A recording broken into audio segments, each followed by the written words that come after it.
क्या आप Google AdSense account approval trick 2021 में जानना चाहते हैं? तो आप सही जगह पे आए हैं। मैंने पिछले पोस्ट में आपको बता दिया था कि एडसेंस क्या है और वो कैसे काम करता है।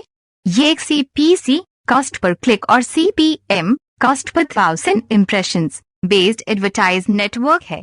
नए ब्लॉगर का एक सपना होता है कि जल्द से जल्द उनका एडसेंस अकाउंट अप्रूव्ड हो जाए, पर बहुतों का नहीं हो पाता। एडसेंस को बाकी एडवर्टाइज प्रोग्राम से बेहतर माना जाता है क्योंकि ये बाकी सबसे अच्छे करता है। बहुत सारे ब्लॉगर इसी चाह में अपना ब्लॉगिंग करियर शुरू करते हैं कि उनका एडसेंस में अकाउंट अप्रूव्ड हो जाएगा तो उनसे वो अच्छा खासा कम लेंगे, पर ये जितना आसान दिखता है उतना है नहीं।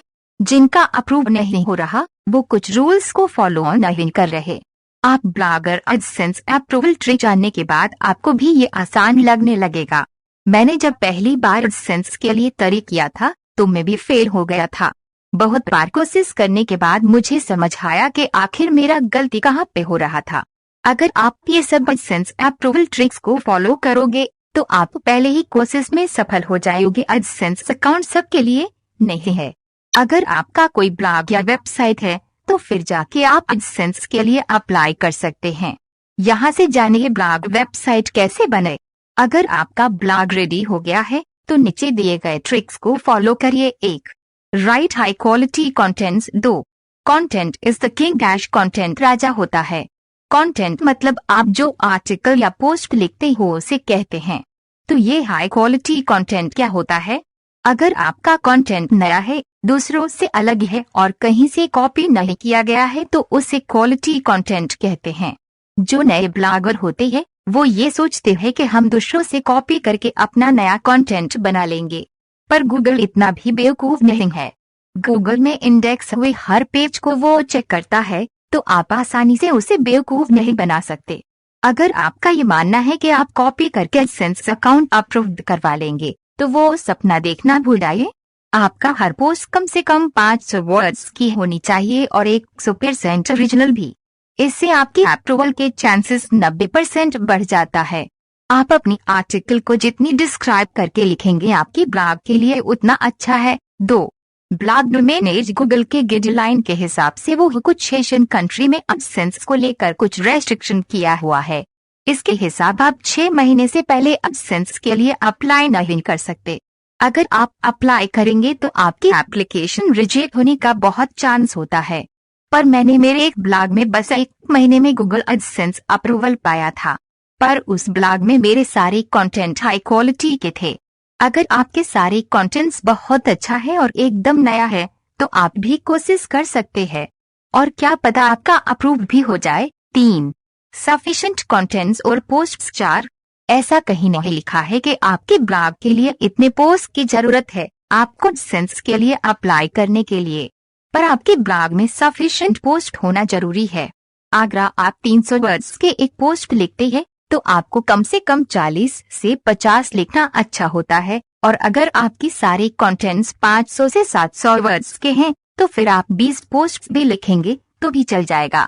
आप जितनी ज्यादा वर्ड्स की कंटेंट लिखेंगे उतनी ही अप्रूवल के चांसेस बढ़ जाते हैं। तो हमेशा अपने कंटेंट्स के ऊपर ध्यान दीजिए। 4.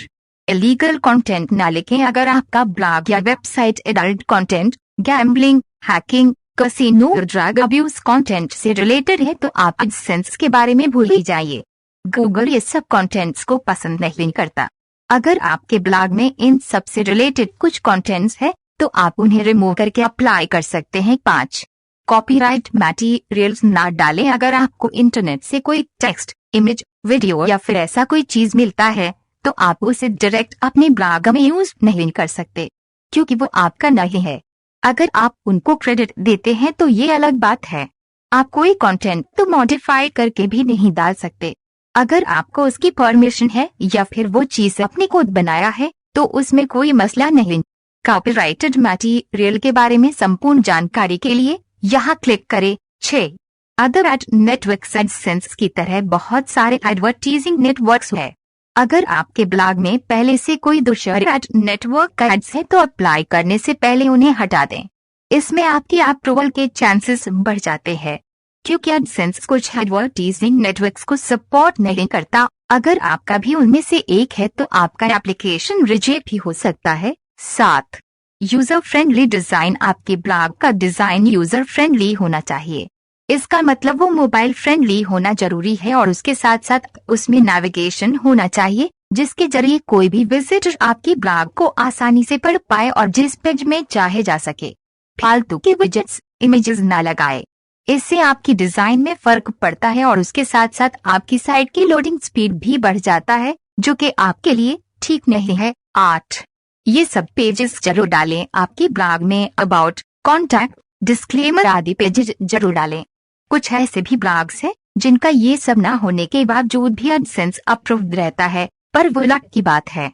अगर आप ये सब पेजेस अपनी ब्लॉग में ऐड करेंगे तो आपकी चांसेस और भी बढ़ जाएंगे। ऐसा भी देखा गया है कि एडसेंस कुछ ब्लॉग्स को इसीलिए भी अप्रूव कर देता है कि उनमें ये सब पेजेस होते हैं। ये सब पेजेस एक ब्लॉग के लिए जरूरी है जिससे आपके विजिटर्स को आपके ब्लॉग या वेबसाइट के बारे में जानकारी मिलता है। 9.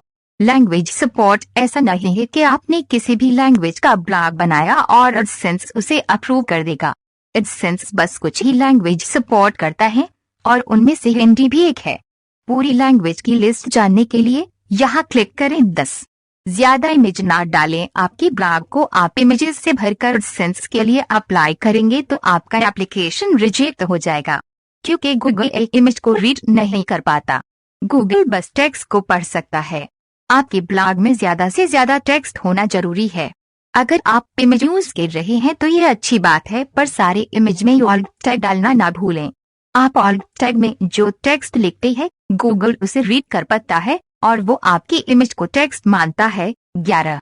विजिटर ना खरीदें। गूगल रील विजिटर पसंद है जो कि सर्च रिजल्ट्स से आते हैं या फिर सोशल नेटवर्किंग साइट्स से आते हैं। अपनी ब्लॉग की ट्रैफिक के लिए आप विजिटर भी खरीद सकते हैं, पर उसके लिए आपको एडसेंस को भूलना होगा क्योंकि एडसेंस पेड ट्रैफिक को पसंद नहीं करता। अगर आपका अकाउंट अप्रूव्ड भी है तो आपको उसे खोने में ज्यादा वक्त नहीं लगेगा। अगर रोज आपके ब्लॉग में 50 भी विजिटर आते हैं तो एडसेंस अप्लाई करने के लिए इतने भी काफी है। आपको विजिटर के लिए चिंता करने की कोई जरूरत नहीं है क्योंकि एडसेंस आपकी साइट की क्वालिटी देखता है, विजिटर्स नहीं देखता। 12. Top level domain. TLD और ईमेल। हमेशा एक टॉप लेवल डोमेन ही खरीदें। मैंने पहले ही बता रखा है कि डोमेन कैसे क्राइड और एक बेस्ट डोमेन नेम सिलेक्शन कैसे करें। अगर आप फ्री का डोमेन या सब डोमेन उसे कर रहे हैं तो आपका एडसेंस अप्रूव नहीं होगा। एडसेंस के लिए आप अपनी ब्लॉग का ईमेल एड्रेस भी उसे कर सकते हैं, जैसे admin@hindaim.net। इससे गूगल आपको आपके ब्लॉग या वेबसाइट का ओनर मानता है और आपके अप्रूवल का चांस बढ़ जाता है। जरूर पढ़ें। ब्लॉग के लिए बेस्ट डोमेन नेम सेलेक्टिंग कैसे करें। 13. क्वेश्चन हब का इस्तेमाल करें। गूगल क्वेश्चन हब में जितने भी सवाल आते हैं वो सब नए होते हैं। आपको ऐसे कीवर्ड्स और दूसरे किसी वेबसाइट में नहीं मिलेगा। अगर आप उन्हीं सवालों के ऊपर आर्टिकल लिखते हो तो आपको एडसेंस अप्रूवल मिलने का चांस बढ़ जाता है। गूगल हमेशा नए और फ्रेश आर्टिकल को ज्यादा अहमियत देता है। अगर आप 1 से 2 दिन पहले पूछे जाने वाले सवालों के ऊपर आर्टिकल लिखोगे तो वो कोई भी नहीं लिखा होगा। आपको बस डिटेल्स में लिखना है। Easy AdSense approval trick in Hindi. अगर आप चाहते हो कि आपकी अकाउंट जल्दी से अप्रूव हो जाए तो कुछ बटन का ध्यान रखें। एक नए ब्लॉग के लिए हमेशा नया और लेटेस्ट टॉपिक के ऊपर पोस्ट लिखें। 1000 वर्ड्स के 15 से 20 पोस्ट्स एडसेंस अप्लाई करने के लिए काफी हैं। 2. अबाउट, कॉन्टैक्ट, डिस्क्लेमर और टर्म्स और कंडीशंस पेज डालना ना भूलें। 3. विजिटर के लिए चिंता ना करें। कितने भी विजिटर्स में आप अप्लाई कर सकते हैं, बस आपकी पोस्ट्स की क्वालिटी अच्छा होना चाहिए। 4. एडसेंस के लिए अप्लाई करने के बाद आपके ब्लॉग को ऐसे ना छोड़ें। हर रोज कुछ ना कुछ पोस्ट करते रहिए, पर दूसरों से कॉपी ना करें। 5. एक मोबाइल फ्रेंडली डिजाइन ही उसे करें। अप्लाई करने से पहले एक बार एडसेंस टर्म्स एंड कंडीशंस पढ़ना ना भूलें। ये सब है एडसेंस अकाउंट अप्रूवल ट्रिक 2021। इन सब की मदद से आप आसानी से अपना एडसेंस अकाउंट को अप्रूव करा सकते हैं। अगर आपको अप्रूवल को लेकर कोई परेशानी हो तो मुझे बता सकते हैं।